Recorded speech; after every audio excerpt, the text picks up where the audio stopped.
I think we're ready to start. Quam will rejoin his laptop. The hour of 10 a.m. Having been achieved, it is Tuesday, October 29th, 2024. This is a meeting of the Legislative Audit Commission. We have a full agenda today, but first we need to take the roll. This is being conducted as a hybrid meeting, so all votes will be recorded, and we need to make sure we have a quorum. So if the clerk would take the meeting shall come to order. If the clerk would take the roll. Representative Hansen. Here. Representative Anderson. Representative Anderson. Senator Barr. Here. Senator Dibble. Here. Senator Drazkowski. Present. Representative Greenman. Representative Greenman. Representative Jacob. Here. Senator Karan. Here. Representative Lee. Representative Lee. Representative Quam. Present. Senator Rest. Senator Rest. And Senator Zhang. He's here. He's online. Senator Zhang is online. That completes the roll. We have a quorum. The quorum is achieved. Welcome, Ms. Randall. The first item, just to go through for members, and Representative Lee has arrived. We have an agenda of topic selection policy, overview of the Legislative Auditor's performance review, report of the external audit of the Office of Legislative Auditor, a budget proposal, and proposed changes to statutes. We are following through on the reform proposals that we adopted, was it 3 years ago, 4 years ago now, to try to have the commission make these recommendations and actions on a bipartisan basis, looking at legislative changes or any budget, also having the formal performance review. But first we have a proposal on the topic selection policy. So Ms. Randall, welcome. State your name for the record. Thank you, Mr. Chair and members. For the record, my name is Judy Randall, Legislative Auditor. And first, I want to say thank you for being here during what I know is a very busy week. And we do have a lot of OLA business to take care of, so we will get right to it. The first item on the agenda is a proposed policy for topic selection that the chair and vice chair asked OLA to draft. And if it's okay with you, Mr. Chair, I'd like to turn it over to Ms. Rodriguez, who is the deputy for the Program Evaluation Division, to walk through this. Welcome, Ms. Rodriguez. Proceed. Thank you, Mr. Chair. For the record, my name is Jody Munson Rodriguez, and I'm the Deputy Legislative Auditor for OLA's Program Evaluation Division. As Ms. Randall noted, we have a policy for your consideration here. We will be voting at the end of this. If you'd like, Mr. Chair, I can kind of walk members through. It's a very short policy, but has some important pieces of information to note. You'll note under number 1 in the policy, we would be codifying the 6 selection criteria that we have used now for a number of years during the topic selection process for our evaluations. These are not new. They should look familiar, but they would be now in policy, formalizing them a bit more. Number 2 just notes that the commission would be using those criteria when making selections along with other pieces of information.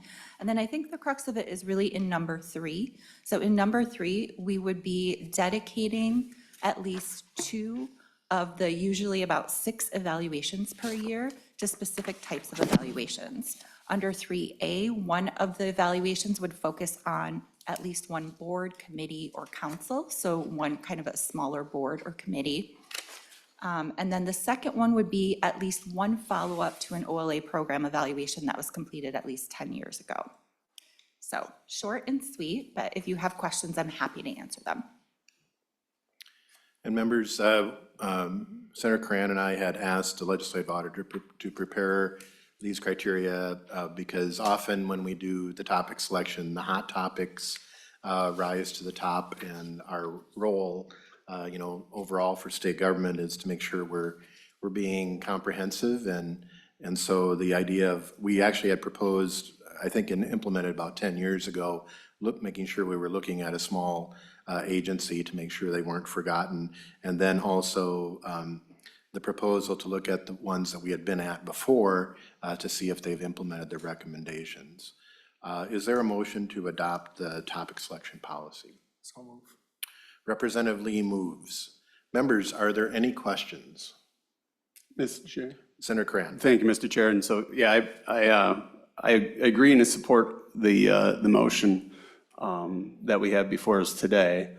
At the same time, we have lost some of the ability or time to go after some of these smaller ones, even though they may be small, but extremely important. I think the overall, which we'll hear, I believe, more today, about the growing needs and demands of the legislative auditor, and our role in the commission to continue to fund and make sure that they have everything they need, with the ultimate goal of making sure government's effective at everything we decide it should do. And so those needs would diminish, not to put you out of work, the legislative audit. We have such great demand, and to not be able to get to routine activities within a decade sometimes, or maybe never again, is a huge challenge. And so I support this, but also along with the goals that we continue to work and make sure to get the legislative auditor staffed so all of these things become routine and we actually see higher levels of performance, because I think the agencies fall to the wayside when routine reviews can be a decade between each other. So I support it. Thank you. Representative Lee. Thank you, Chair, and thank you, Auditor, for bringing this forward. I really appreciate the selection criteria that you have in front of us. And, when I was going through the proposal, really measuring impact, number 3. It's okay, you talk a little bit about, what the office is doing right now to measure impact. It seems like for me, I think one that comes to mind is the evaluation around helping communities of colors in the state of Minnesota. I think one of the most recent one within the last biennium, and it seems like we weren't really measuring impact. And so how would you go about going forward, working to measure impact, especially if you highlighting social and economic impacts? Auditor Rodriguez. Thank you, Mr. Chair, and thank you, Representative Lee. I do want to kind of make a difference between the criteria here that we're talking about. When we're talking about impact, really what we're looking at is the proposed board or the proposed program. How big of an impact does that have? Is it affecting a lot of people, a very small number of people? Is it a really deep impact versus a really broad impact? So I kind of tell people, the difference between maybe guardianship, where it's few people but very deep, or highways, where it's a lot of people, but maybe not quite as deep. So that's the impact we're talking about here. But I think the impact you're talking about really is at the program level and how well it's performing. So one of the things that I'll note is that we're asked to look at a number of things. Sometimes we are asked to look at the impact of a program. Sometimes we're asked to look at the governance of a board or something like that. And so to the extent that which we are asked to look at impact, we absolutely do love to dig in and do that. But oftentimes, there are other issues that we're asked to look at, such as governance, such as administration and things like that.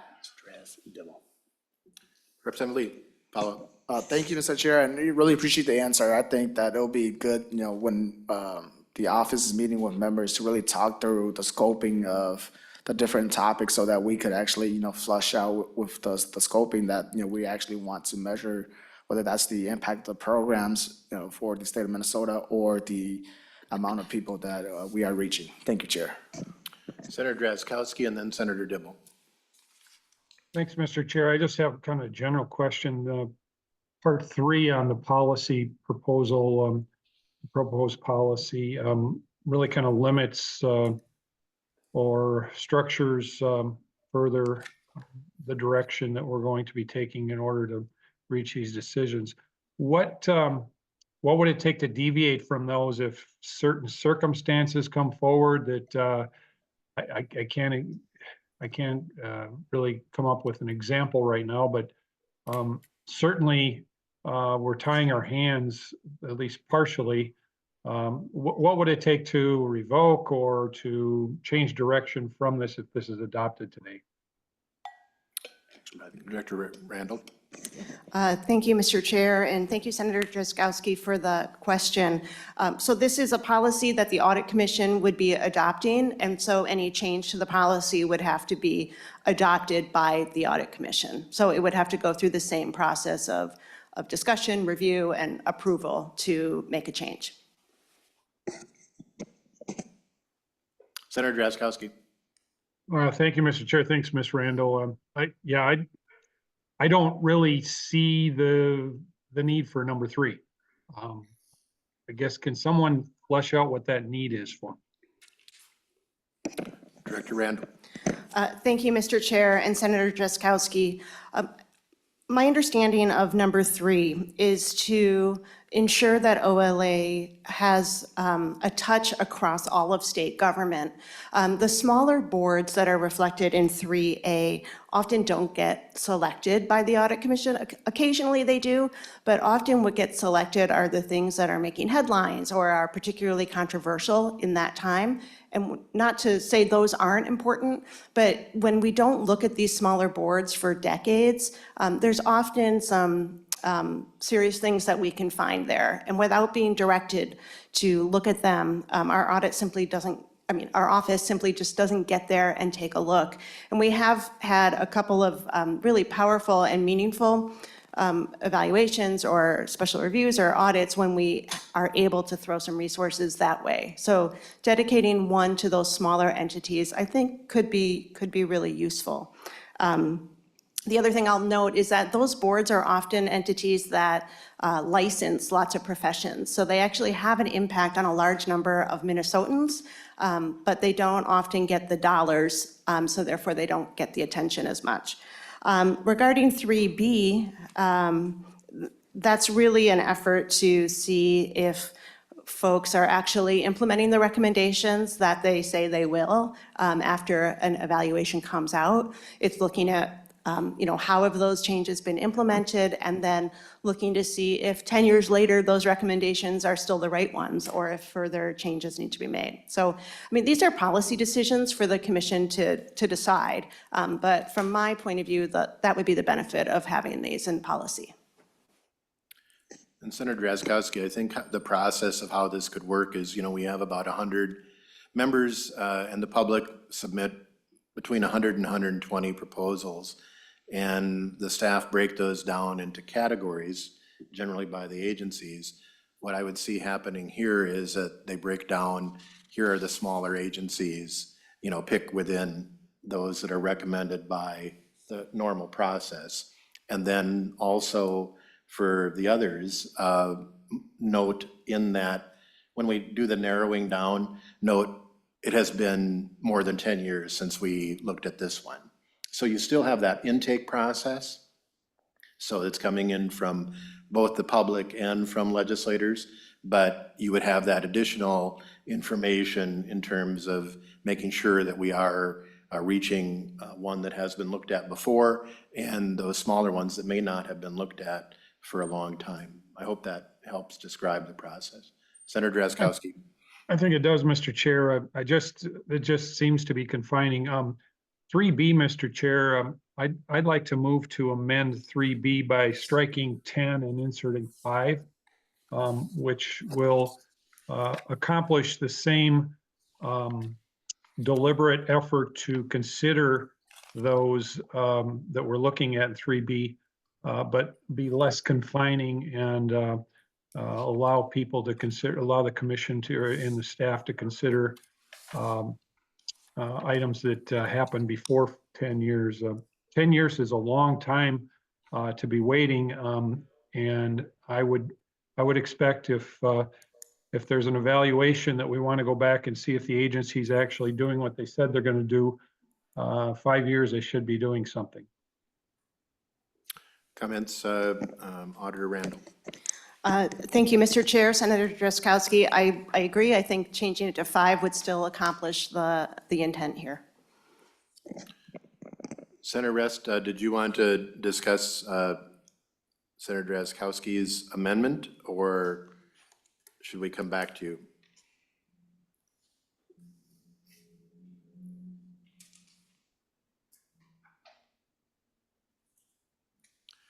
Any discussion on Senator Drazkowski's amendment on 3B? I'm to sorry, change- Mr. Chairman, I didn't realize I was on mute. No, I have a different question. I support his amendment, but I have a different question.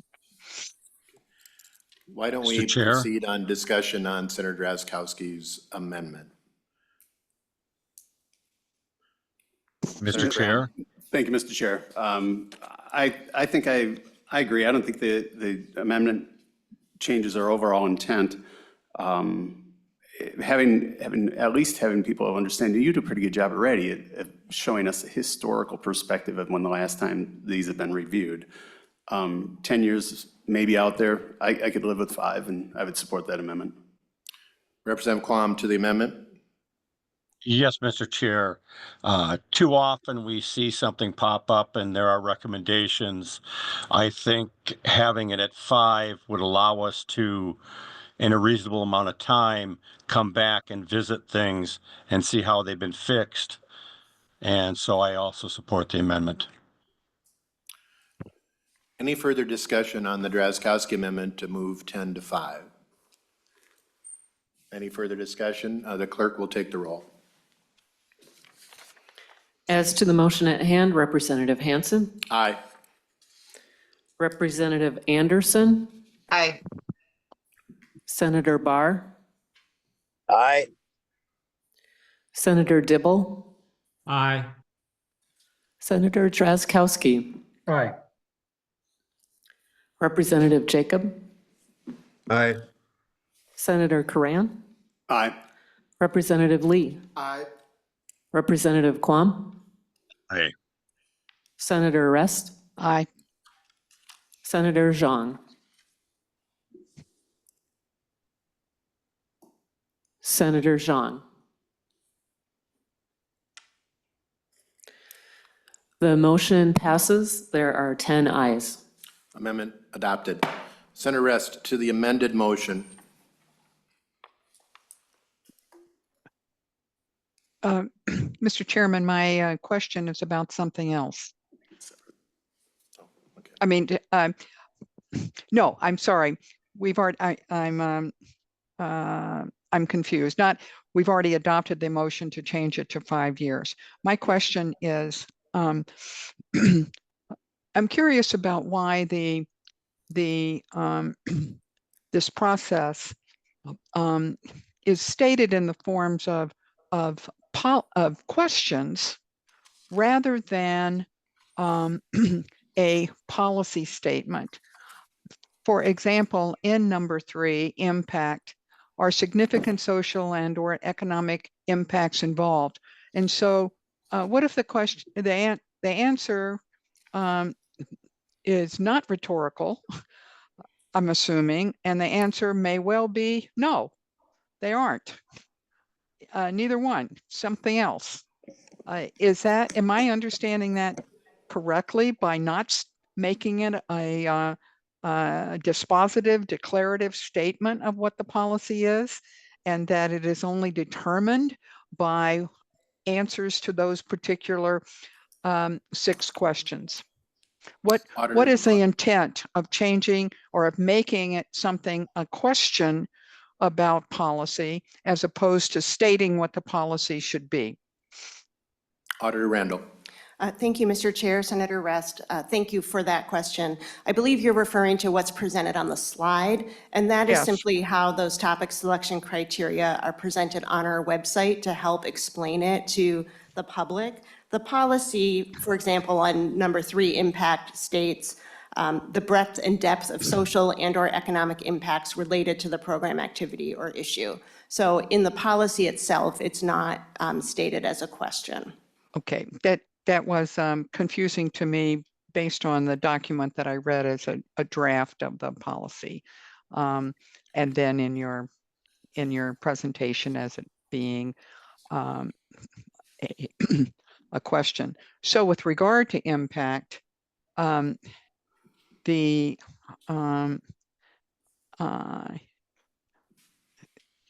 result there may also be it really doesn't have any social or economic impact. It's something else. That could be a result of that, rather than assuming that every single topic is going to need a section that discusses social and or economic impacts when there may be very little. Might be something else. Am I understanding that correctly? Auditor Randall. Thank you, Mr. Chair. Senator Rest, if you recall, when we do our topic selection process, we rate each topic, each proposed topic with a high, medium, low on these criteria. So I think it is assumed that almost every topic presented to us has some level of state resources, state control, impact, timeliness, feasibility, and balance. And then OLA staff look at those topics and say, okay, what's the magnitude of state resources? What's the magnitude of the impact? And then staff assign a high, medium, low rating. And so I think you're absolutely right. All of the programs and things we look at have an impact. It's just a relative measure of the extent. Thank you, Ms. Randall, and thank you, Mr. Chairman. I just wanted to clarify that for myself so that when the staff does rate, I guess, a topic for our edification, that those three levels will be maintained in presenting them to us in the analysis of each topic. And that's, I see Auditor Randall shaking her head, so I'm assuming that that part of the process is not being proposed to be changed. Thank you, Mr. Chairman. Auditor Randall, do you want to just confirm? Thank you, Mr. Chair. Senator Rest, yes, that is correct. I was nodding my head in agreement. The number one item under the policy is simply a codification of what the longstanding practice has been. So you are correct. Thank you, Mr. Chairman. Members, are there any other questions? Seeing none, we will proceed to a vote on the motion as amended, the Lee motion as amended by the Drazkowski amendment. As to the motion at hand, Representative Hansen, Aye. Representative Anderson, Aye. Senator Barr, Aye. Senator Dibble, Aye.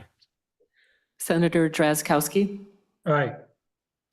Representative Jacob, Aye. Senator Karan, Aye. Representative Lee, Aye. Representative Quam, Aye. Senator Rest, Aye. and Senator Zhang. Senator Zhang. The motion passes. There are 10 ayes. Motion adopted. Next up on the agenda is an overview of the Legislative Auditor's Annual Performance Review. We have with us virtually Michelle Urich, Executive Director of the Legislative Coordinating Commission, to go through the policy and the process we've adopted and the review. Good morning, Mr. Chair and members. I'm Michelle Urich, Executive Director of the Legislative Coordinating Commission, and in that role, I assist in coordinating the logistical aspects of the annual performance evaluation for Judy Randall, the Legislative Auditor. The Legislative Audit Commission adopted a policy on November 15th, 2019 that requires an annual evaluation that includes a written self-reflection and takes into consideration feedback from staff within the Office of the Legislative Auditor, legislators, and other interested stakeholders. The Executive Committee met on August 12th of this year and approved the work plan for this year's review, which included interviews that were conducted by Senator Dibble and Representative Quam of 4 Legislative Auditor staff and 2 agencies who had received an audit or program evaluation during the last year. The information provided in the self-reflection that Ms. Randall provides to the chair and vice chair, as well as that information gathered through the interviews, informed the in-person evaluation that was completed by Chair Hansen and Vice Chair Karan on October 9th. At the conclusion of the 3rd year of the auditor's appointment, which is this year, The performance evaluation must include an independent comprehensive analysis of the auditor's performance. The entity that's selected to do that independent review cannot be part of the legislative, judicial, or executive branch. The LCC is available and included in the presentation to the executive committee in August. The process for identifying potential external parties who could conduct that evaluation going into next year. The LCC maintains all of the records that are associated with the annual performance evaluation. That concludes my overview of the process, but I'd be happy to answer any questions you may have. Are there any questions for Ms. Urick?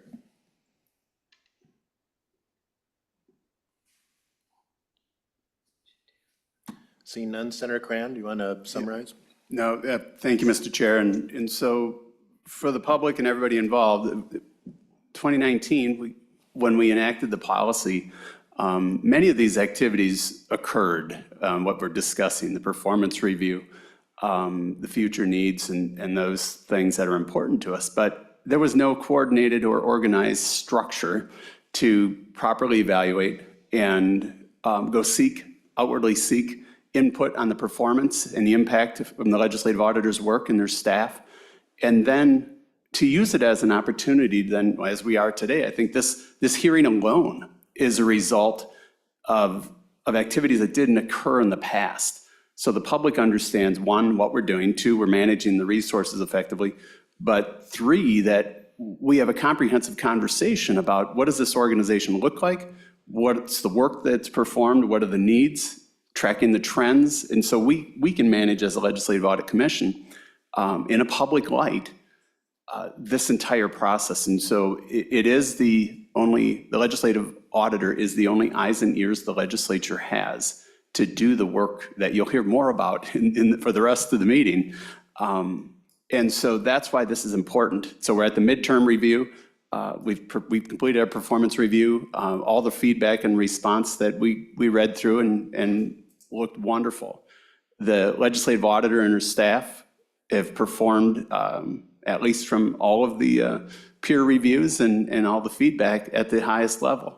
My personal opinion is that it mirrored what I have seen every single day and what this commission has to do, or what the OLA has to do to maintain the nonpartisan role in every facet, not just what you see publicly, but in their lives. So no motive can be perpetrated upon them, and that their work is solely focused. Every team member that I hear from as the reports come out, I'm probably one of the few who gets an update for every single report that comes out.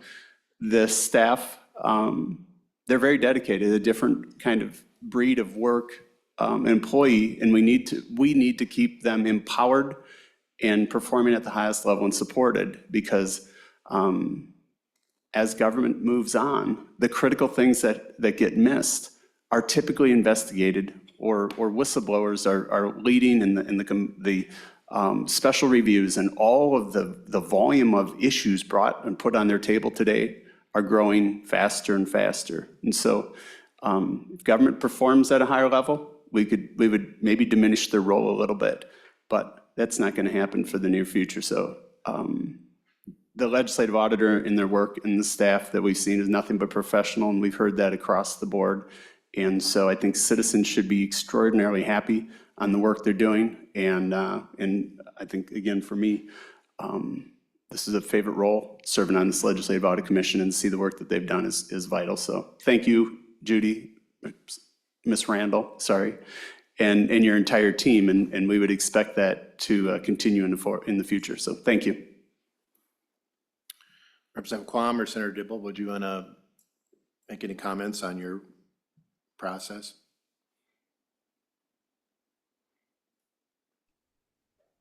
You don't have to. Okay, you go ahead, Senator. Sorry. I had nothing substantive to say other than to express my gratitude to all of the individuals who stepped forward and spent time with us, and we're very generous in sharing their thoughts and perspectives on the work of the office, as well as, of course, their interactions and observations of the director. Thanks. Representative Quam. I was just saying, Mr. Chair, that the process has continued to be very useful to get a broad spectrum of feedback, and I'm glad that we're continuing it.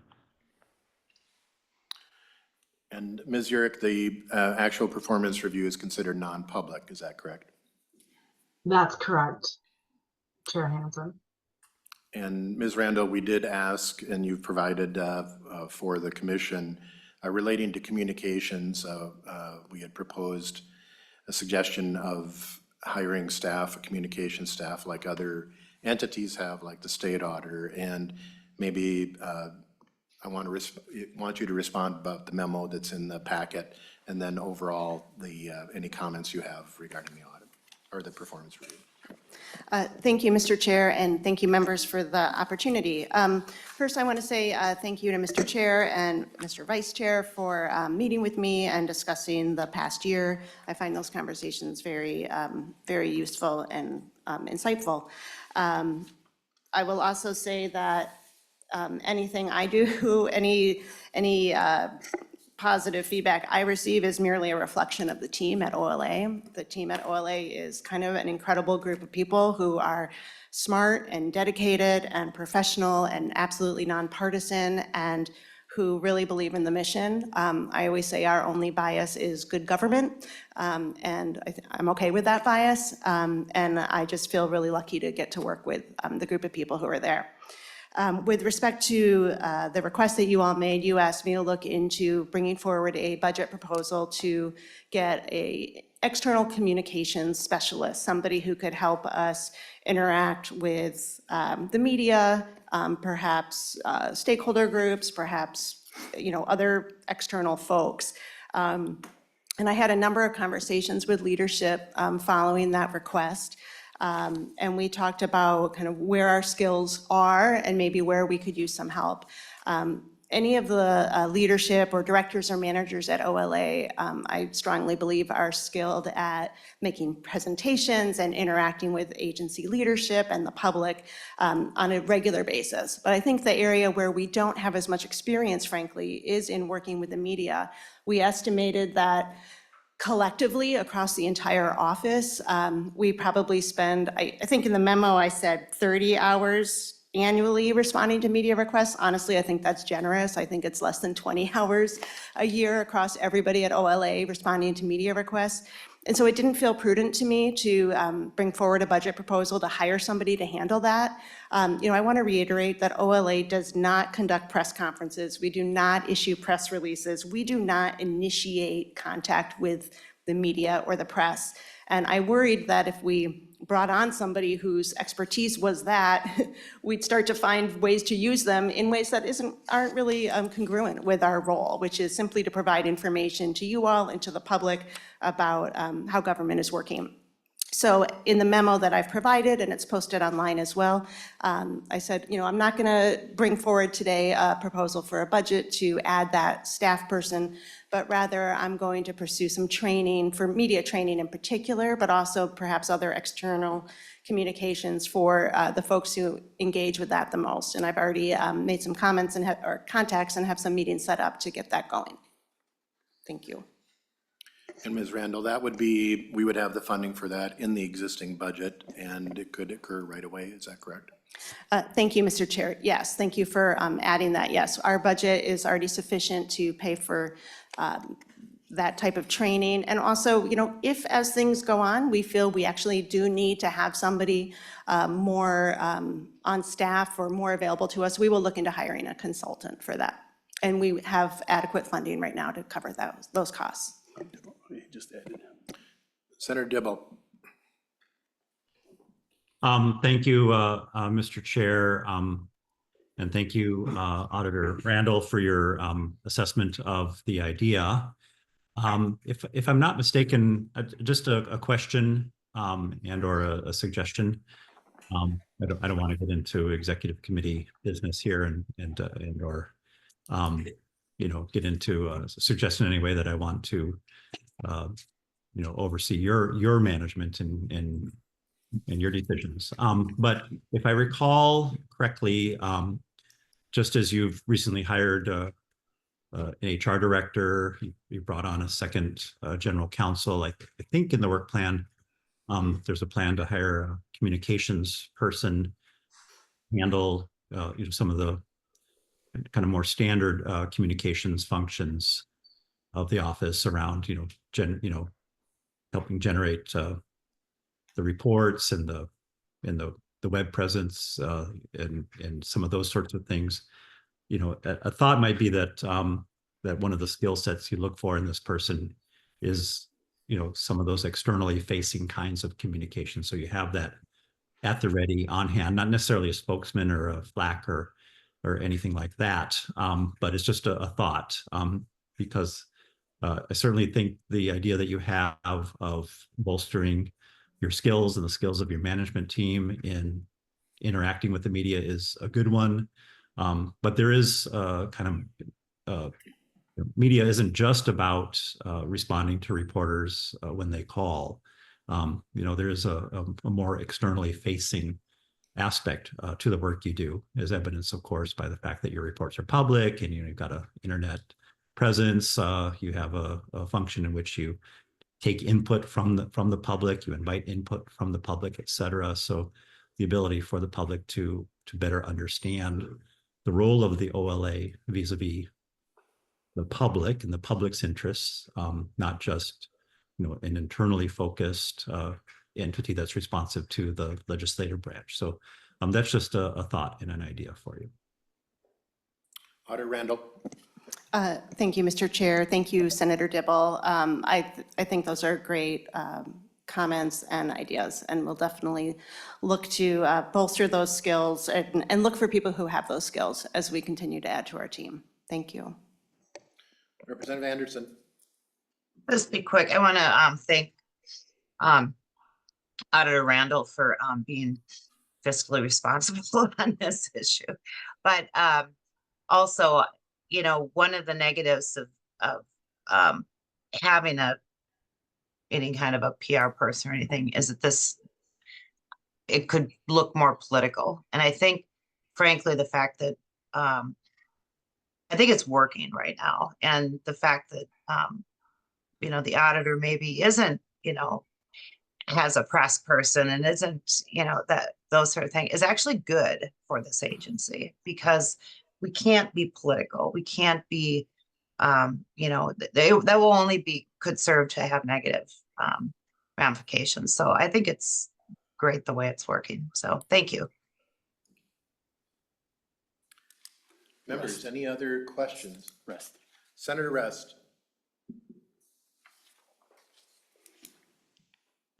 Thank you, Mr. Chairman, and I apologize. My video screen is frozen, but not because I want it to be. So I do hope that you can hear me. I just want to associate myself with the comments made by by Senator Dibble, and also I'm pleased that the auditor is aware and sensitive to, as was indicated in the correspondence that she had with the Legislative Audit Commission members a while back, about her assessment about how her comments were being taken in the press and reported.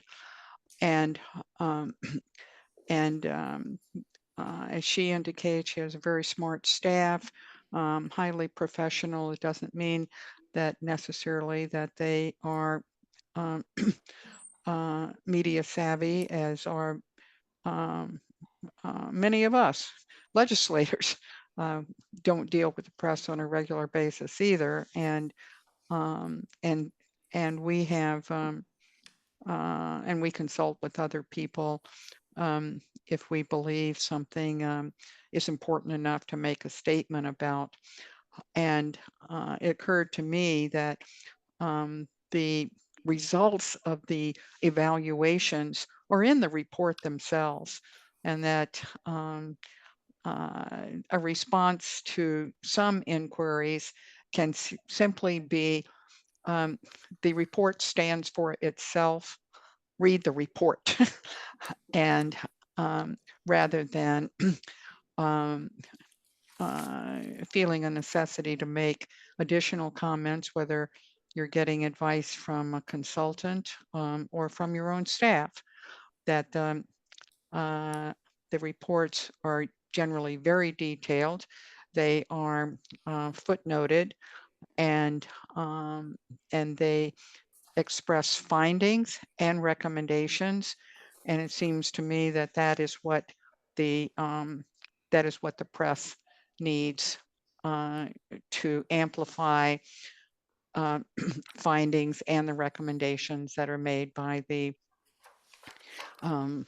auditor's office. So I'm pleased that you're considering getting for everyone in your leadership staff that would be called upon by a reporter or member of the public or some other external organization other than the agencies that you are reviewing, with whom you do have communications, that that is that doesn't have to be an ongoing media presence in your agency and on our behalf, but that there are some things that we can always learn about how to respond when someone is questioning a finding or an opinion that we have expressed. I support your program, your plan for dealing with it, and glad that both the chair and the vice chair have had conversations with you about it, and leadership. And I at this point think that you certainly can take care of the needed or desirable training in-house without increasing your budget. I don't need any response, but thank you, Auditor Randall and Mr. Chairman. Any other members? Senator Cran. Thank you, Mr. Chairman.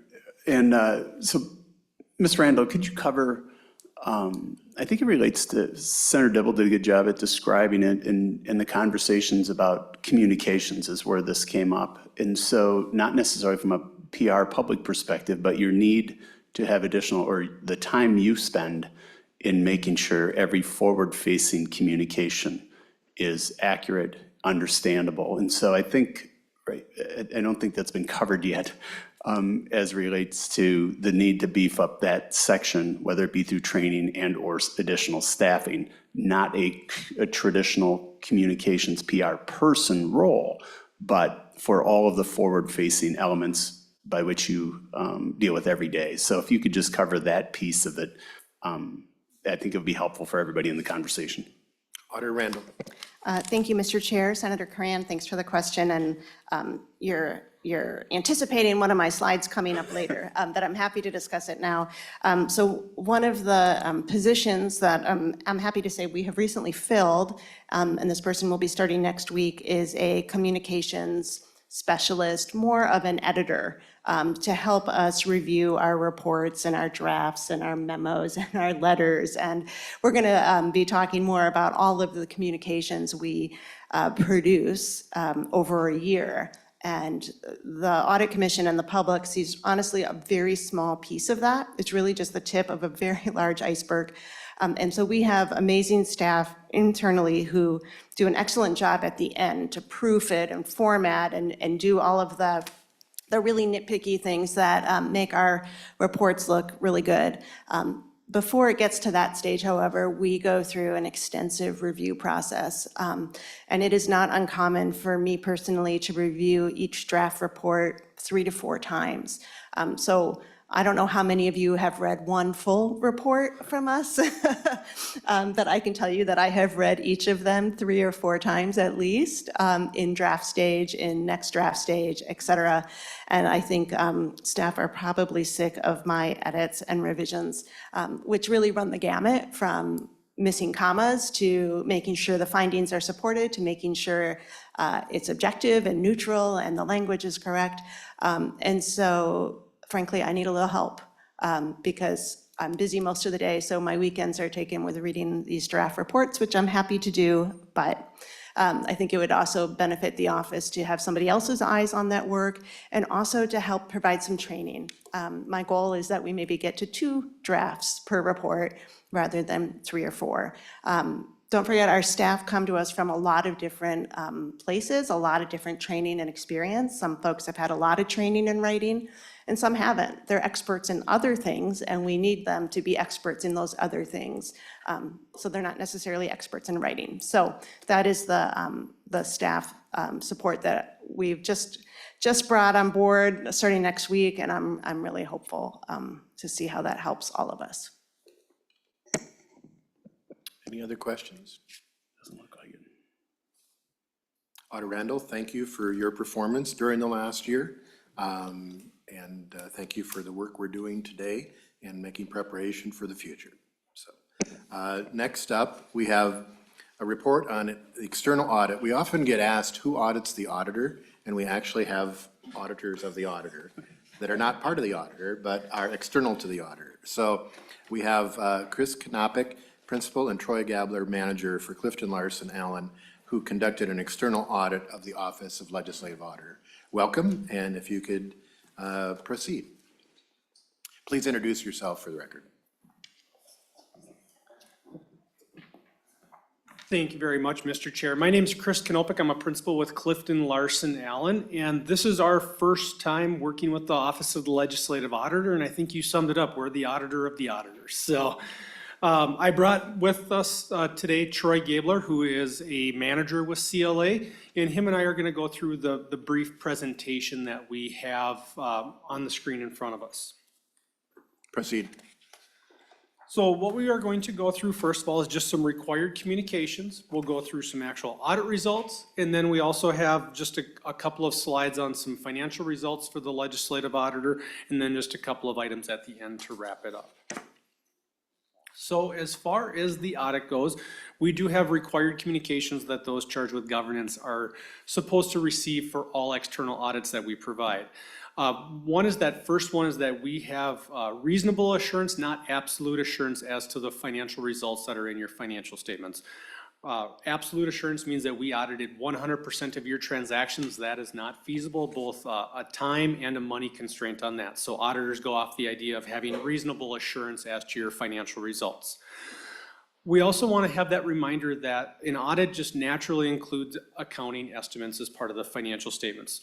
Really, for the legislative auditor, we have 2 estimates that we consider significant or sensitive for your financial statements. Really, the first one is really just looking at your proportionate share of some of your larger liabilities that are really outside of your control, but you have to reflect a proportionate share. That would be your overall pension liability for the staff, for the legislative auditor, and then also the proportionate share of the other post-employment benefit liability.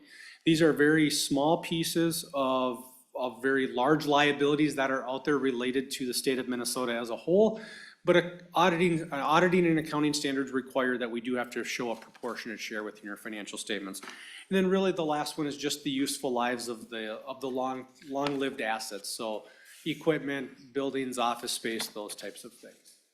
And we look at those, we make sure that they're reasonable, they're supported, and there's no management bias in those numbers. We also want to let you know, as part of the audit process, there were 2 new accounting standards that were adopted as part of that. We're using acronyms. It says GASB. What that is Governmental Accounting Standard Board Statement number 87 and 96. 87 relates to lease accounting. So what that is reflecting is if you have a right to use an asset or space that is a multi-year agreement, we should be reflecting both an asset and a liability associated with that. And then statement number 96 is very similar, but that is related to IT type arrangements. So cloud computing, software licensing, those types of agreements. The one thing to note on both of those standards is the staff at the legislative auditor that we were working with 100% fully adopted both of those standards by themselves. And we were able to really take the role of being the auditor and making sure they were properly implemented. That is unique even within some of the larger state agencies and departments that we work with, is that we still have to play a role where the staff at the legislative auditor were fully able and technically capable of adopting those standards. So very good there. So when you look at your financial statements, you are going to see a couple of unique line items that are unique to these two standards. Right to use assets, you're going to see a submittal liability, it's probably called, and then also a lease liability. We also need to let you know if we have any uncorrected or corrected misstatements. We had none of those. So all of the information we got from the legislative auditor staff were in a very good condition, and we didn't have any adjustments to those. We also want to let you know if we had any difficulties or disagreements in performing that audit. I always say this is one of those bullet points where no news is good news. If we ever had something that arose to a level of needing to put it in a formal communication of a disagreement or a difficulty, we would make sure that members of this commission would know about that before we get to a public meeting. And then finally, really that last piece on here before I turn it over to Troy is that the Office of the Legislative Auditor for both the June 30, 22 and June 30, 23 financial statements received unmodified or clean audit opinions. That's the highest level of assurance that we can provide in an audit scenario, where that doesn't matter if you're a government, nonprofit, for-profit, publicly traded. Unmodified is that opinion type that you're looking for on that. So I will turn it over to Troy at this time to go through some financial results. Mr. Gabler. Thank you, Chris. We are definitely happy to be here to get to present some of this information to you all. I'm going to go over some of the graphs and just kind of explain some of the pieces that you might see in the reports and how that relates to a department the size of the OLA, kind of as a department of the overall state. So this first graph here, we have the general fund financial results. You can see here revenues, very small decrease because we audited both 2022 and 2023.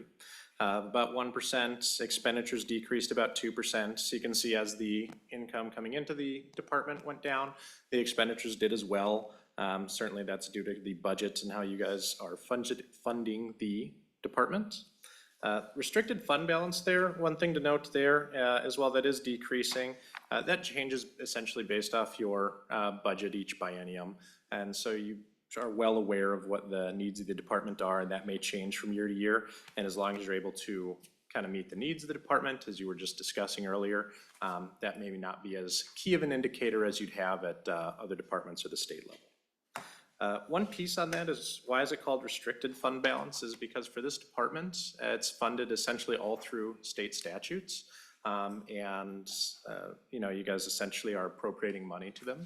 And in those statutes, it does define what they're able to do through their department and what they can spend money on. And so while their department can essentially spend it on what they need, they aren't able to just spend it on anything. It has to go towards the goals of the OLA as kind of an organization that's auditing different pieces of the state's processes. As far as the next slide here, total revenue, state appropriations. This is just showing that throughout the biennium, the revenues are pretty consistent and that there's really only one revenue stream. I think that is kind of the highlight there, as you only have the appropriations, and so that's really all you're dealing with from a revenue and expenditure standpoint. This next slide is showing a breakout of the expenditures. As you can see, a large portion of the expenditures is really for the salaries and benefits for the OLA staff, right? They're not, essentially it's the effort that goes into performing all of the functions, what they're really spending their money on. Two highlights I did want to make is, of course, how similar the expenditures are as far as, the breakout year to year. But something new this year that had they done this report prior to the 87 and kind of that lease standard, and then that IT standard Chris was talking about, is you'll see something on here called capital outlay in orange and debt service in gray. And I think when you're looking at a department like this, it's like, well, how do you have fixed assets and why do you have capital outlay and debt service? Those particular accounting requirements for the lease and subscription standard, essentially if they have a lease for a copier or an administrative piece of equipment that is getting capitalized like an asset, and it is then essentially the lease payments you make, each month, those are getting put into debt service. Even though it's not truly debt, the standard looks at it as, well, technically you financed this item through this lease agreement. And so that's what those two pieces are highlighting, or how those work. You'll see in 2022, the capital outlay is a lot higher. That's just simply how the GASB 87 has to get implemented. You essentially have, there's a calculation. So if you have a 3-year agreement, it essentially looks at, hey, here's what we're going to pay over 3 years, and then that gets booked to both capital outlay and debt service, so that you're able to create the debt and fixed asset there. So I think those are some of the main highlights. I'll let Chris close us out. That really just concludes our very brief presentation. As Troy alluded to, we do want to thank the staff from the legislative auditor that we worked with. Having not been actually having an external audit for 20 plus years, it's a pretty significant undertaking to now not only just audit 1 year, we audited 2 years at the same time. So it was a very big undertaking for the staff at the legislative auditor. So we do want to thank them for all of their hard work and effort to provide high quality information to us as the auditors as well. Right. Most of the time, if we were to audit an entity that hadn't had an audit in a decade or two, it would not go as smoothly as this one had. So, Thank you for your work. Members, any questions?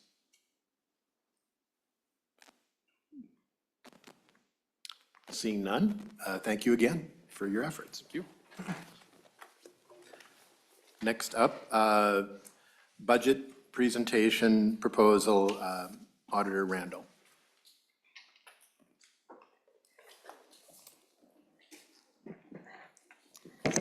Thank you, Mr. Chair and members. I did want to just pause for a moment and talk about OLA being accountable to the public and to the commission and to the legislature as a whole.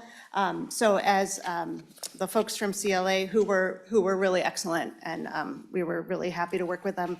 As they mentioned, it had been a while since the office had had an independent financial audit, and we thought that was really important for us to do, just to show we value accountability and transparency for ourselves just as much as we do for the rest of state government. So we have developed a webpage on our website that identifies and has links to the audits of our office. And so I have that up on the screen. There are links there to the financial audit that you just heard about, as well as to our recent peer reviews of the financial audit division. We also are planning to have a peer review of our program evaluation division in the coming years. I do want to mention that while OLA hasn't had its own financial audit in quite a while, we are part of the whole state's financial statements and audits of that. And so we have been, of course, part of that larger audit. Because the financial audit that CLA did really does have some categories that seem a little maybe unusual for us, looking at our liability for retirement and things that we don't really have a direct control over. We have agreed going forward with CLA to do something that's called an agreed upon procedures audit, which is looking really at our policies and making sure we're following our policies. So it's going to focus more on kind of our own internal control and compliance, the types of performance audits we do of other state agencies, as opposed to a financial audit focus, a financial statement focus. We will come back and revisit financial statement audits periodically, but we think going forward, now that we've had this one, we can get more value out of doing these agreed upon procedures. Okay, thank you. So now I want to just talk a little bit about the past year. As we mentioned before, you do see a lot of our final products, right? Well, you see all of our final products. And in the past year, that's been 8 performance audits. Those are the financial, internal control and compliance audits, also some IT audits. We're doing more to try to integrate those so that now more of our internal control and compliance audits have an IT component within them as opposed to being separate reports. So that's something that we have been working on integrating. We did the 5 program evaluations that the commission selected, 2 special reviews, and we are currently doing audits of the state's financial statements, which includes the state's financial statements, and then also the financial statement audits of the 3 pension funds. So those are things that you see us doing.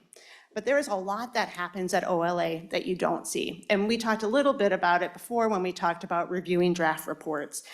There are a lot of other things that we have been doing over the past year and frankly several years to strengthen OLA as an organization. We have been updating our internal policies.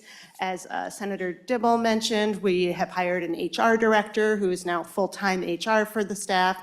We hired a second legal resource so that all of our audits, reviews, and evaluations can have a more in-depth legal analysis. And then we hired the communications director or communications specialist, as I mentioned. But I want to spend a little bit of time now talking especially about the special review function, because that group, more than anybody, I think, is doing a lot of work that you don't see.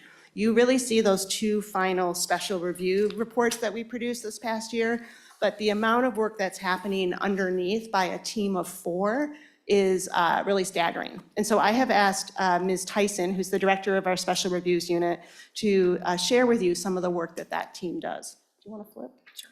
She's going to drive her own slides. And before Ms. Tyson starts, I do want to note that every member of the commission is now present virtually or in person. Thank you. Welcome, Ms. Tyson. Proceed. Thank you, Mr. Chair and members. My name is Catherine Tyson. I'm OLA's Special Reviews Director. As Ms. Randall said, I'm going to be talking more about the work that my team does. So anyone who has information about the misuse of public funds, resources, or data, or has concerns about compliance with state laws is encouraged to report to OLA. We receive allegations like this from legislators, from whistleblowers, members of the public, and also through media reports. In addition, there's a number of statutes that either require or encourage public employees to report issues to OLA. So my team takes in and assesses the potential impact and the nature of the alleged wrongdoing. When warranted, we examine these issues through in-depth special reviews or through other means. And then at the conclusion of our work, my team communicates the results of our reviews and inquiries to complainants, to the affected agencies, and also to interested legislators. So I'll give you an example to illustrate our process. In late 2023, a complainant contacted OLA with concerns about a potential conflict of interest involving senior leaders of a state board. We requested and reviewed information from the board, and we also looked at applicable state laws and policies to determine the board's compliance with those laws and policies. Based on what we found, we wrote a letter to the board encouraging it to strengthen its practices related to disclosing, documenting, and addressing potential conflicts of interest. We also notified the complainant of the result of their complaint.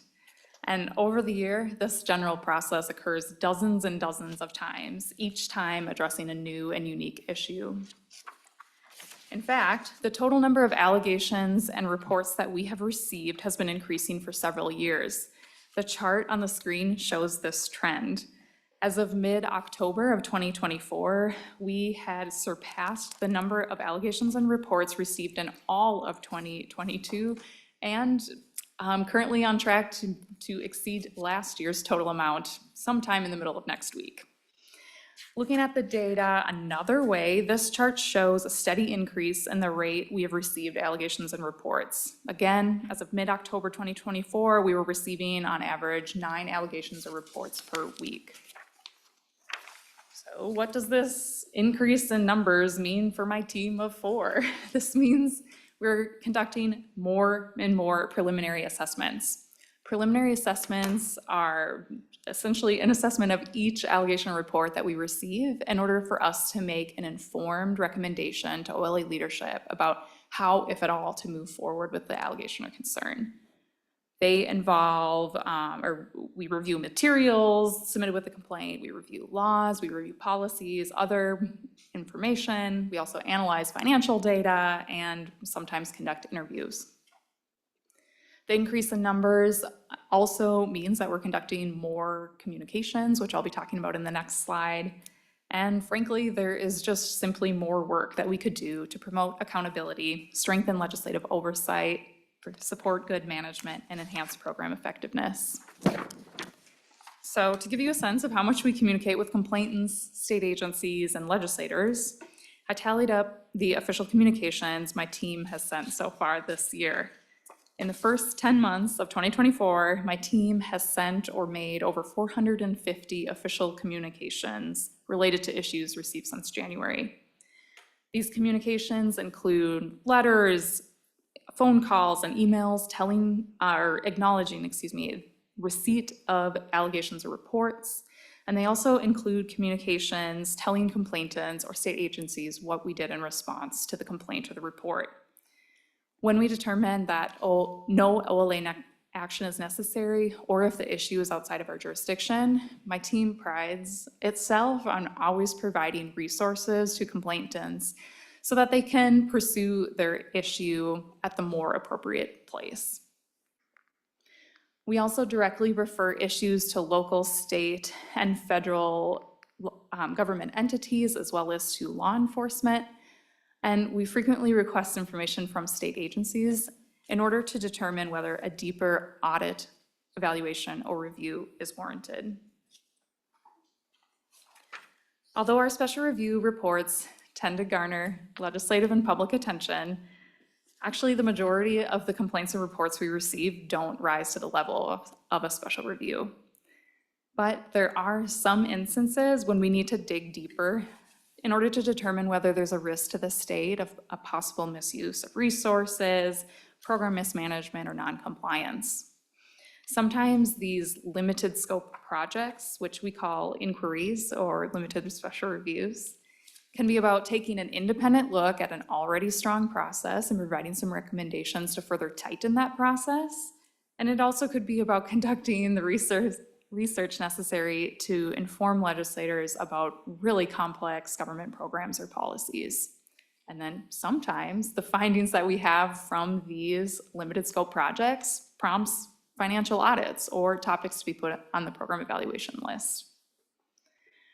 Our limited scoped projects commonly result in a written response, like a letter or a memo that would be sent to the complainant, to the affected agency, and they typically involve standard audit and evaluation methods, including legal research and policy and document reviews. So far this year, my team has worked on or completed 20 limited scope projects. And while that seems like a small number compared to the nearly 400 we have already received this year, I do want to note that these projects are resource intensive. They actually account for almost half of my team's time. But as you know, my team also works on in-depth special reviews, and about the other half of our time is spent conducting these projects. So I put on the screen the 2 special reviews that we've released so far in 2024, as well as the ongoing special review. And we have others on the list ready to begin. So that wraps up my in-depth presentation of my unit's work. But before I pass it off to Ms. Randall, I'd be happy to take any questions. Members, are there any questions?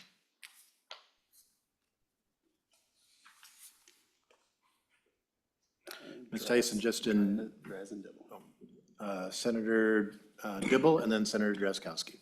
Senator Dibble. Thank you, Mr. Chair. Sorry if I missed this, but I think I heard that there has been a substantial increase in the allegations that have been communicated to this office. If I could understand how much of an increase, and also wondering if we have an understanding of the reason for that increase. Director Tyson. Mr. Chair, Senator Dibble, I might just reverse the slide, and so you can see the increase. There it is. Oops. There it is. In terms of the numbers, we have been receiving about 40 to 60 additional allegations and reports on average per year. I would say that the potential impact and the nature of these allegations and reports, they haven't really changed. We are just receiving more of kind of the same types of things, if that makes sense. I don't have a sense of what is driving the increase. Perhaps it's increased visibility of OLA. So I'm not sure I could answer that question. Senator Dibble. Thanks. Sorry, that response triggered another question in my mind. I apologize. At any point, does this unit or does the OLA step back and do an assessment of nature of the reason the question triggered was because of the comment made about how the nature of the allegations from year to year, whether it's 300 or 400 are similar. To do an overall assessment on the nature of the allegations that are coming in, obviously as measured against those in which there are actual findings of problems, to give some guidance to whomever, policymakers ideally, about larger systemic policy changes that might be warranted. Director Tyson or Auditor Randall, whoever wants to take that. Mr. Chair, Senator Dibble. So in terms of, I'll answer this in two parts, kind of an internal versus an external assessment of kind of the nature of the complaints. So internally, OLA leadership meets every 2 weeks to discuss the new allegations that have been received in the last 2 weeks. And we also provide updates on the research of the ongoing issues. We produce quarterly and then annual reports, excuse me, on the types of allegations that we've received and trying to identify whether there's any trends. And frankly, it's been very steady, except for the increase. The volume is going up, but we get the same kind of percentages of allegations or data misuse or things like that. That kind of stays the same over time. In terms of external reporting, we are required, if we notice any specific trends, to notify the Legislative Audit Commission. So far, that hasn't occurred in the last couple of years. And then to the other point, if we are seeing some things like occurring over and over again from one agency and another agency, and we kind of see these trends going across agencies or within the agency, that could lead us to conduct a limited scopes project or a special review or address it through a financial audit or program evaluation. Senator Dibble. Great. Thanks. Just is that annual report on the nature of the allegations in aggregate communicated to the Audit Commission, or is it online, or how would we benefit from that information? Director Randall. Thank you, Mr. Chair, Senator Dibble. It's a great question. We haven't shared it externally yet, but we have been planning to do so, and we will prepare something and share it with Audit Commission members by the end of the year. Great, thank you. Senator Drazkowski. Thank you, Mr. Chair. My area of inquiry is similar to Senator Dibble's. That increase in allegations, it looks somewhat alarming. I'm wondering, Ms. Tyson, is there the ability for you to extend your line chart back further into history so we can get a better long-term understanding of what this looks like? And then the second question is, has this, and Mr. Chair and Ms. Tyson members, just the quick back of the napkin math says from 2021 to 2023, that's a 40% increase in these allegations. That's a huge number. And so Ms. Tyson, has that also translated into a direct increase in need for limited scope projects, or maybe has it translated into a direct increase in the number of items on your list for limited scope projects as a result of this 40%, or looking at maybe even being more increase in allegations? Director Tyson. Mr. Chair, Senator Drazkowski, Related to the ability to extend the trend line back in time, I didn't include it on the slide, but I do have numbers for 2019, and it's the same trend. There were fewer allegations and reports received in 2019, but that's as far back as my data will go. Related to the increase in the need for limited scope projects, I would say yes. I think as the total number of allegations and reports has increased, so has the number for which leadership determines that we need to do some level of inquiry. So as the numbers increase, so do those buckets that we place things in. Senator Drazkowski. Thank you, Ms. Tyson. Thank you, Mr. Chair. Representative Lee. Thank you, Chair. So the question I have mostly focused on, kind of like the example that you provided for us, but more broadly, for those allegations that there are some kind of recommendations, even if, it's not a full-fledged special review or limited scope, can we get these recommendations or how do we as audit commission members know? Because I think this ties back to, the policy that we were discussing earlier, part 3, where we want to make sure that we are capturing those smaller agencies or task force or committees and whatnot. And so, if, using this example that you provided here, if there was some recommendations, how do we as audit commission members know that there were an inquiry or an allegation against them and there were some recommendations? Director Tyson. Mr. Chair, Representative Lee, short answer, yes, we can provide those to you. We have several different potential dispositions available to us in internal policy, including a special review and then the limited special review and inquiry. When we determine that matters or an issue might be a matter of public interest, it gets into a category of limited special review or special review. And those two result in a work product, a public work product that we plan to publish on our website.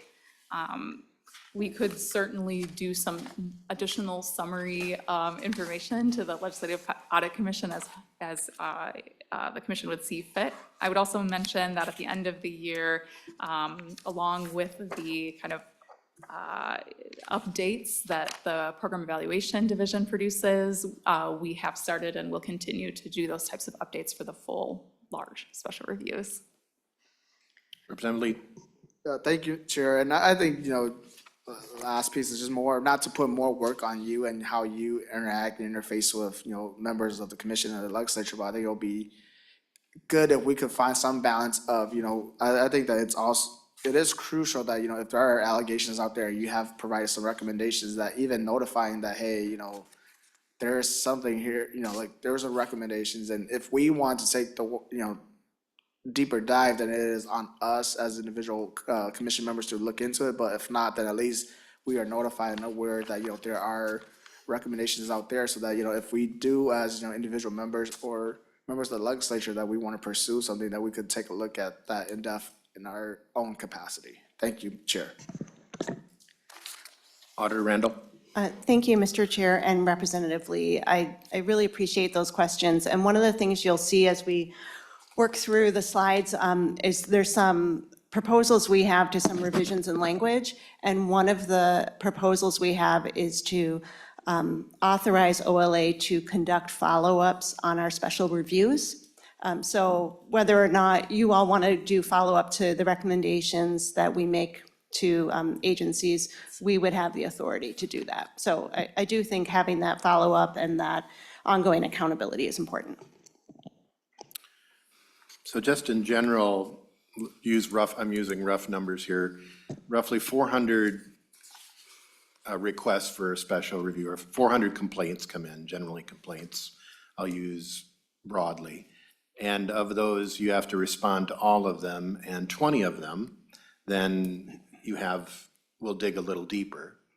And then of the 20, there were 2 or 3 that are like full-blown special reviews out of that. So you have a lot of intake, but you don't know when the intake comes in what you're getting. So you have to treat them all the same, but the volume is increasing. And I want to go back to Senator Drazkowski's question. So and Senator Dibbles, you're not seeing a trend of like, it's always this agency or it's always this type of thing. It's just the volume is increasing for whatever reason, and therefore you have to treat them the same, but the more you have to treat, the longer it takes with the staff. Is that correct?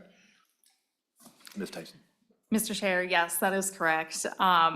I think maybe even to put it kind of in another way, for example, one of my staff right now has kind of juggling, 5 or 6 of these limited special reviews at the moment. That's quite a lot to juggle at the same time. This, like, all different agencies, all different topic areas. And the other thing I want to say too is, to your point about not knowing what you're gonna see until you kind of get into it, that happens very frequently. We'll have an initial assessment, think, oh yeah, okay, this requires a little deeper look in this area, and then we'll uncover a stone, and then it'll be like, oh, well, there's this thing over here. And it's a real iterative process. And in order to uphold our mission, we continue that research until we are confident in the result. Representative Greenman. Thank you, Mr. Chair, and I have been listening online, but it's nice to be with you in person. I think that as I pick this up, we have seen in all sorts of, whether it's Data Practices Acts or other things, an increase in use, and we want to make it easy and accessible for both the public and other folks. But that, I think, then leads to when there is an increase in folks using that, you all have to do more of the sifting of whether it's actually identifying a problem, or whether it's something that can be answered in another way, or whether it's actually something that needs to be audited. And so I'm interested and I think that's what I'm picking up of, like, you're not seeing any increase in any one area, you're seeing it across the board, which seems consistent within the last, I'd say, 4 or 5 years, what we're hearing from our school districts and what we're hearing from our counties and what we're hearing from other government entities that have a way to request data, as we're just seeing that increase. So I'm wondering, one, if that's some of the story here as you're feeling it, and 2, what that means in terms of the resources you may need to sort through, I'm going to say, the wheat and the chaff, to make sure that we are actually getting to a place where we're identifying the things we should be looking at, and also keeping it an accessible process, but maybe that doesn't bog you down in the process of sifting. Auditor Randall. Mr. Chair, Representative Greenman, thank you for the question. So first, to the data practices requests, those are not included in these numbers. We get a lot of those, and those are handled separately. And I know about I've been reading those stories too about the school districts and the burden that those cause. And we could have a whole other meeting about responding to government data practice requests. Yes. I will say overall, there's this increase across the board, and it does require a lot of time to sift through. And as you'll see as we go through this presentation, I do have a budget option where we're increasing the amount of special review staff so that we can have a team dedicated to the intake and triage and the limited review, limited scope issues, so that then we can have another team dedicated to doing the larger special reviews that require the big in-depth dedicated resources. Because right now, as Ms. Tyson said, those folks are getting split between all of those things. I'll also note that even the items that don't require a limited scope review, a lot of them require thought and a little bit of research to provide a resource back to that person. We receive complaints and concerns about anything that has to do with any level of government, and sometimes other things, right? We're just out there as a resource people think can help them. And we really pride ourselves, and the team has done an excellent job on always responding and always providing a thoughtful response. What we hear is we are often the only government entity that answers the phone or that responds to them and engages with the public. And so we really make it a priority to not just say, sorry, this isn't us, but we can't help you, but here are 3 or 4 other resources that might be able to help you. And those responses take time, right? And those aren't even the limited scope reviews or the special reviews. So as the overall number has risen, the amount of work, I mean, it's endless, honestly. Representative Greenman. Thank you, Mr. Chair, and I appreciate that. And as members of the legislature who are probably getting a lot of calls and questions from our own constituents and have a whole process for constituent services, I will say I have seen just an increase. And I think the piece that we want to make sure to do, and I think it's a good question as we're thinking about different government agencies, is we want to make sure that both our agencies, our elected officials, our auditors are accessible and open, and we need to make sure that our processes work so that you can focus on the things that from your investigation, like matter. And also that we can sort of, to your point, is if it is just providing a resource back to say, here's how you get a hold of the Inspector General, or here's how a lot of what we do is navigate a process, or that's actually a federal issue. And I think we have a lot of that experience as well. Thinking about how we can help support that so that we can get to, and I think, sometimes the term allegations is thrown around and it feels like, I think it can create the impression that there's been an increase of sort of behavior, but I think in reality, one of the things we're seeing is people are aware of and more interested in communicating with their government, and that's a good thing. And so we do not want to deter that at all. I think the question is, how can we make sure that you're getting the resources you need to sort and triage the things that should be investigated and the things that need follow-up, and maybe give us some recommendations on other government agencies and how we can help them do that too. And that's a great lead into the budget. Senator Krant. Thank you, Mr. Chair. And so, Ms. Thiessen, in the past, Representative Green brought up about the data requests, public data requests. When we had this conversation in the past, those queries or that work was kind of included in these figures of the work that you had to do. And we also have with the administrative law judge process, which is kind of this next step when agencies fail to meet public data requests where somebody has to go, except it's $1,000 buy-in. And in addition to, you just mentioned because you're answering your phones.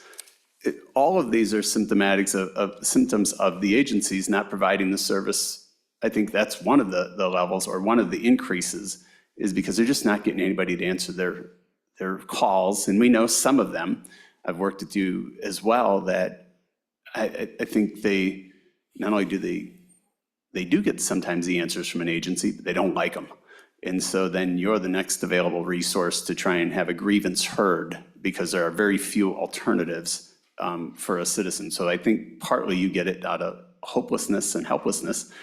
And we also know some are extraordinarily resource intense, some perennial calls or interactions or people. And so I've seen the gamut of all of them. For us, I think in the Legislative Audit Commission, I think everything we just talked about, we just want more data. We want it, and we want it, I think we have two different areas. One, if we can publicly disclose, great, we should.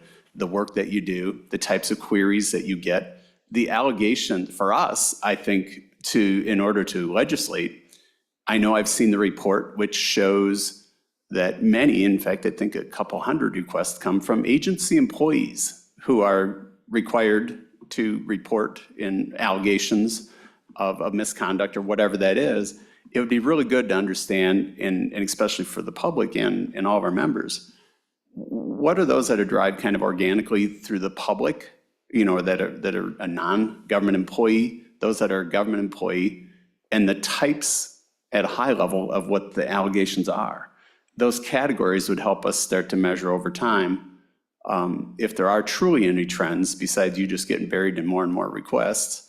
I think that would help us a little bit, because I think most people don't understand. You guys are whistleblower protection, retaliation, right?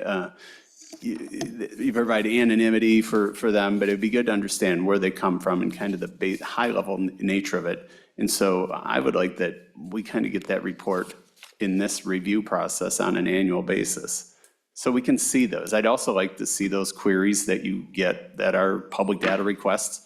I think the last time we tracked those as those queries that came into the special reviews. I think we added resources because they were growing so much at one point.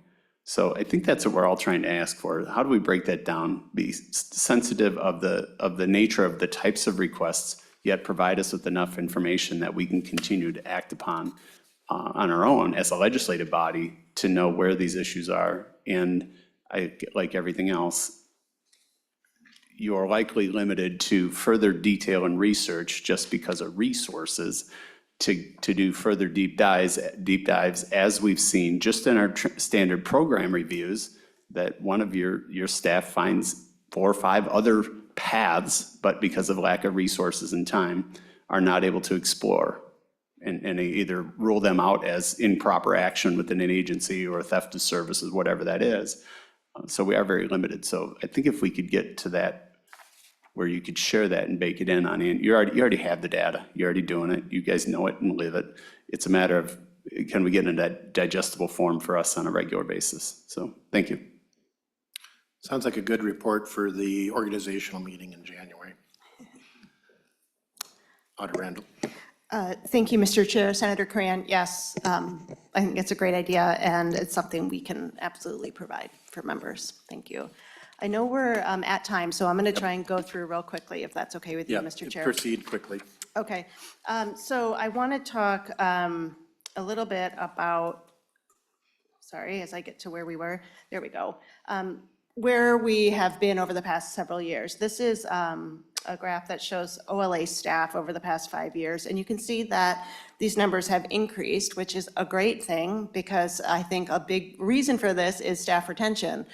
Starting next week, when we have 3 financial auditors joining us, and an IT auditor joining us, and a communications specialist joining us, we will be at full complement. It has been a long time since that is the case, so I'm really pleased to be able to say that.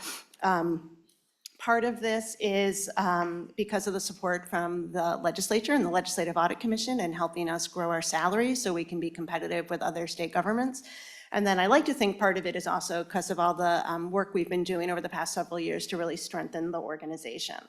Some of this increase is also due to an increase in special review staff. We did increase this unit. We doubled it 2 years ago in fiscal year 23, or sorry, in legislative session of 23. We came to you and we said, gosh, this team is drowning. Can we double from 2 to 4?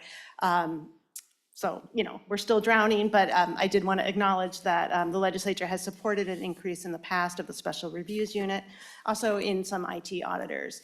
And then as we talked before, we've added to some internal support positions, the communications specialist, the HR director, the other lawyer. So that's our staff growth over the past 5 years. Similarly, our appropriations have grown over the past 5 years with the support of the legislature, though I want to explain this a little bit because it's not quite as dramatic as it looks. In the past, we received a decent amount of dedicated funding, and this is one of the things you heard in the audit from the Clifton Larson Allen auditors. We previously had received a significant amount of funding actually through the Human Services Finance Committee for work focused on DHS. In the 23 session, with your help, we were able to move that funding to our base budget. This allowed, first of all, one committee to be able to see our whole budget, so that's under state government finance now. And it also is because we are always at DHS because they are a large agency with a large budget. And so rather than have it be this dedicated kind of one-off funding, we had that rolled in. So you can see that that is a big piece of how that base number, that general purpose number increased. That was also increased because, as I mentioned, you all helped us raise our salaries so we can be competitive with state government, which was excellent. Also, I want to, and then the increased staff, which we talked about. And then I also just wanted to acknowledge this dedicated piece here for fiscal year 24. Much of this is related to the data security account.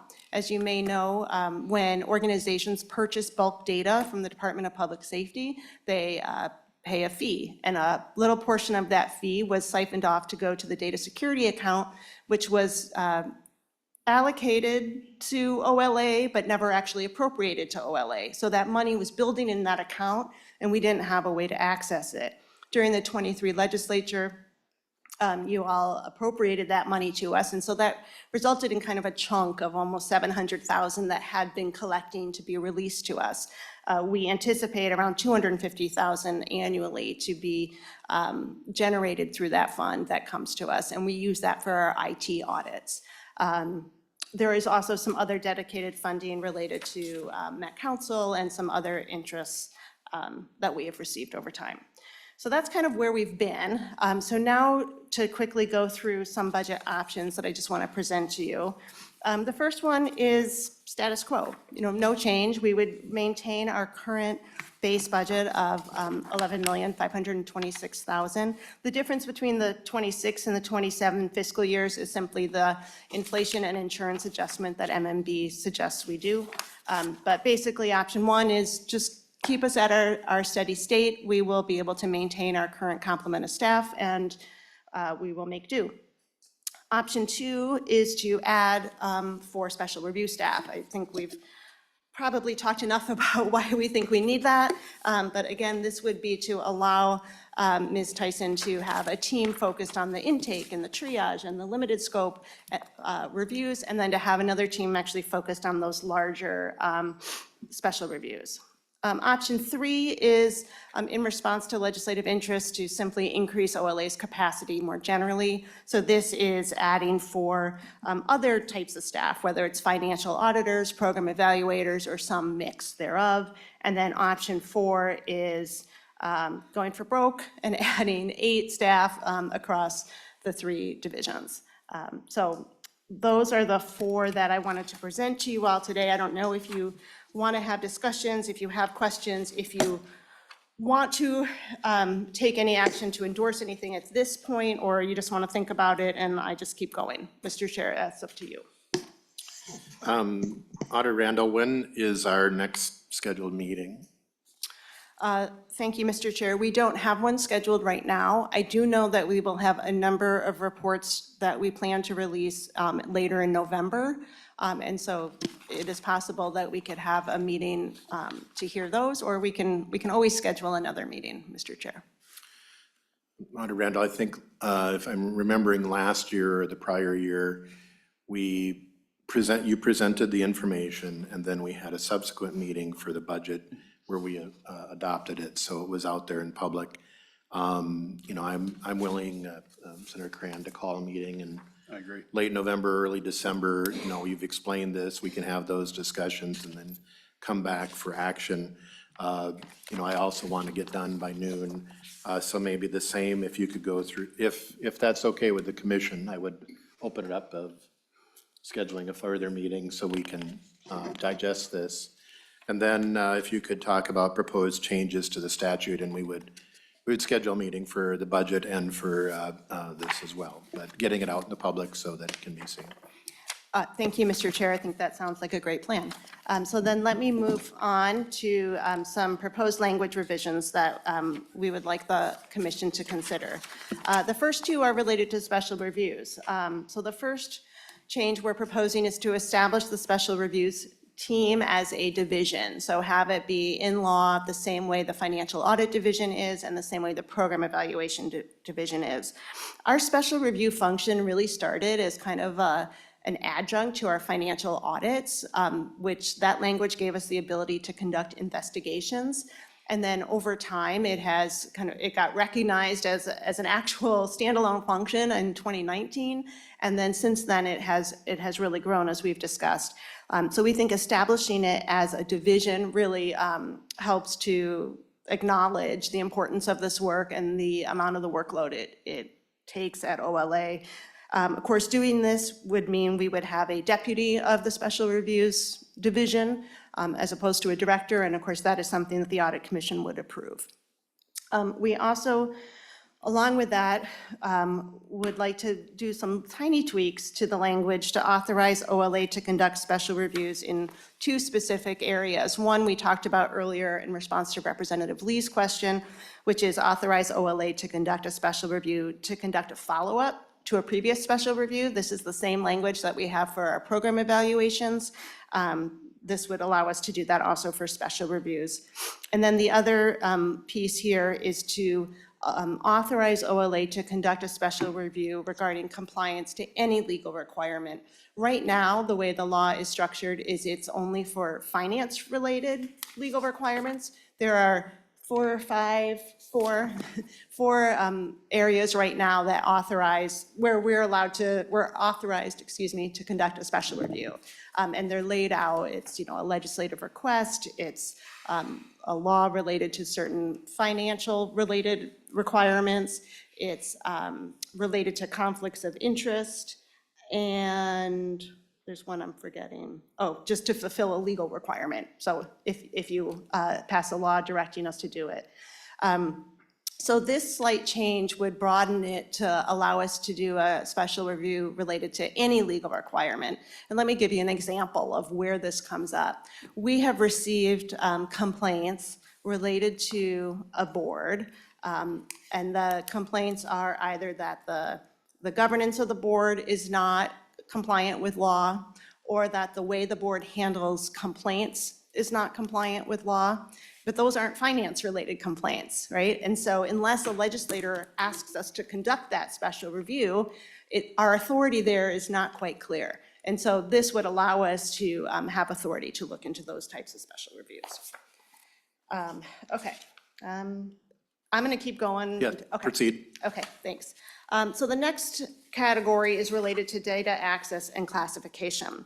And the first one is a change in the law that gives OLA, under very specific circumstances, the ability to access emails maintained by Minute. This gets kind of in the weeds pretty quickly, but there are times when we're conducting a special review where we need to see emails of a state employee. And in those situations, we reach out to the general counsel and the HR department of that agency and request the emails, and they work with Minute that kind of hosts all of the state government's emails to get us that information. Fine, that's not a problem. There are specific situations, though, where the special review, the inquiry involves leadership of the agency. And we, to do our work, need to access emails of leadership. And in those situations, we are reluctant to reach out to general counsel or HR of an agency to get access to those emails. We want to ensure that the emails are not tampered with and that everything is just how we need it to be. And so in those situations, we have reached out to Minute, and Commissioner Tomes and I have worked together really well to develop kind of a workaround, if you will. Now, yes, we could subpoena that information, but that feels like not the best use of resources for us or the agency. So again, Commissioner Tomes and I have worked out an arrangement where we are able to get the emails we need without having the concerns we're worried about be realized. I know I'm talking a little bit circumspect, but just bear with me. The change that we're looking for here is to allow us clearer access to those emails when it involves inquiries related to leadership. I have spoken with Commissioner Tomes about this change, and he agrees in spirit with me for sure. I've been working really hard so that OLA can operate efficiently and how it needs to, regardless of who the legislative auditor is, right? It shouldn't rely on a personal relationship between me and Commissioner Tomes. It shouldn't be me having to be here and Commissioner Tomes being there for this to work. And so what I'm looking for is to craft some language that allows OLA to get the information it needs, and to also provide Minute, frankly, the legal cover it needs to be able to provide us that information. So we're working on that one, but I do have kind of at least theoretical support from Commissioner Tomes on this. The other kind of data access and classification change is to give OLA the ability to classify information from legislators as not public. OLA is unique in the legislative branch in that we are subject to the Minnesota Government Data Practices Act. Under the Minnesota Government Data Practices Act, government is presumed to be public unless it's otherwise classified as not public. That is different than how the rest of the legislative branch works. That is different than what we think is kind of the assumed operating procedure among legislators. And so we are hoping to be able to amend the language so that we can provide that protection to communications from legislators. Let me be clear that we do have the ability to protect it when it's related to an audit, but for example, related to topic selection or other conversations that we may have with legislators, our ability to classify that information is not as clear. And then finally, just some clarification. We've talked a lot about agencies reporting issues of misuse to OLA. There is, it seems, a wide variety, a wide difference of understanding among agencies about who is required to report to us, what they're required to report, how sure they need to be that resources were misused to report to us. We've been doing some work reaching out to agencies to understand what their policies are for reporting to us, and we're working on developing guidance for agencies, but we also think there are some areas in the law, there's a couple of different sections that touch on this, that establish different standards that are a little confusing. So we'd like to make that more consistent across the law. And then finally, there is a law, the last touched in 1984, that relates to OLA conducting IT audits. I'm going to just hazard a guess that IT audits might have changed in the last 40 years, and it's related to an organization that no longer exists, and so we just suggest repealing that. That was a whirlwind, a lot of talk. I hope it made sense. I'm happy to answer any questions. Thank you. Members, any questions?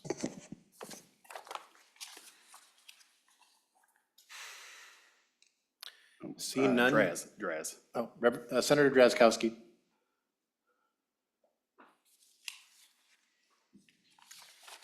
Thank you, Mr. Chair. Thank you, Auditor Randall. I'm trying to find this. I was looking for the slide that you had in your presentation at the end there, but the ability to, there are the requirements for reporting to the Office of the Legislative Auditor in law. What about the consequences for not doing so? Have you looked that over? I have looked at a couple of the different sections of statute that you're talking about. I'm guessing they're the same ones. I don't know. But the lack of clarity around consequences for failure to do so, are you going to include those in the scope of your efforts to bring forward this proposal? Auditor Randall.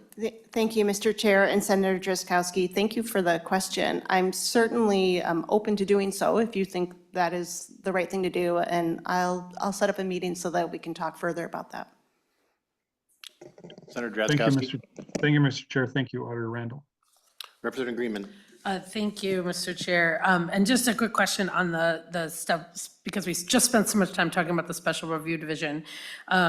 And one, if this changing the compliance with any requirements is that expanding the scope, or is that just clarifying the scope? And if it is expanding the scope, I just want to be cognizant of the fact that we just finished talking about needing more resources. And so if we're gonna expand the scope, is there other ways to tailor it? Like I don't want to set this division up for failure by adding more and not adding, I mean, I think 4 people is probably a good idea, but it sounds like you just need 4 people to do the work you're doing now.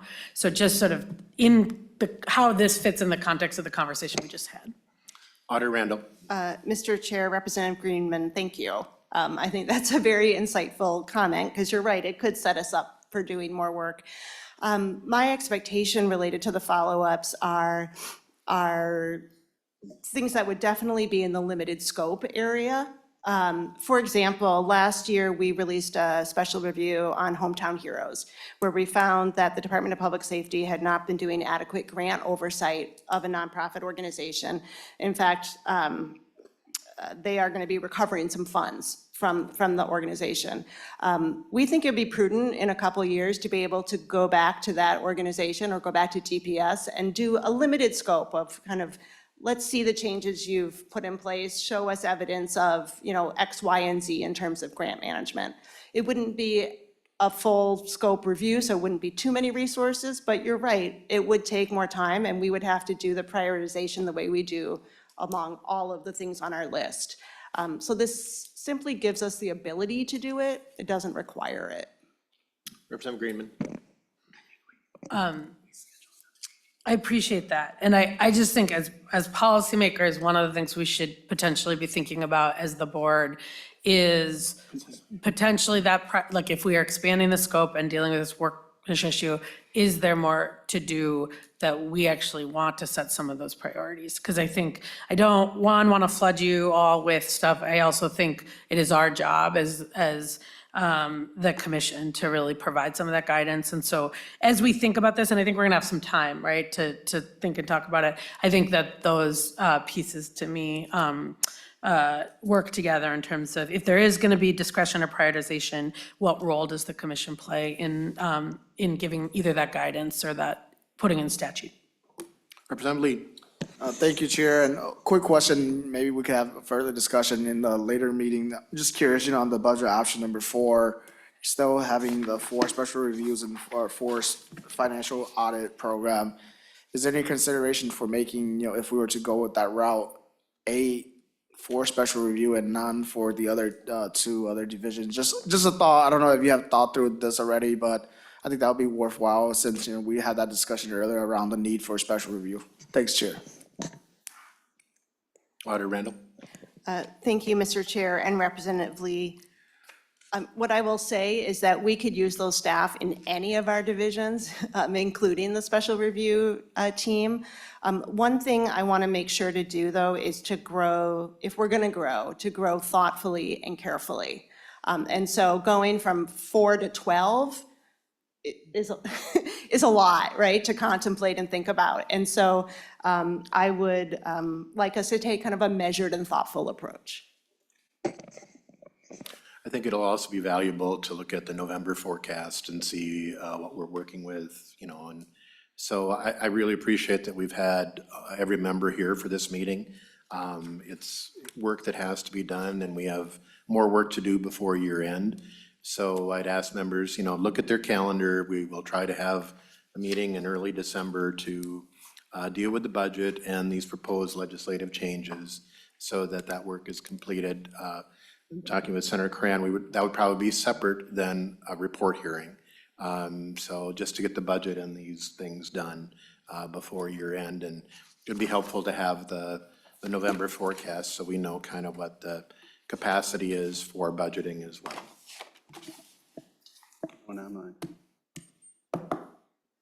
So members, complete your per diem forms so we can get that done. And thank you again for your work, and I extend the thanks to the staff for their work that they do. So with that, we are adjourned. Thank you. Do your paperwork.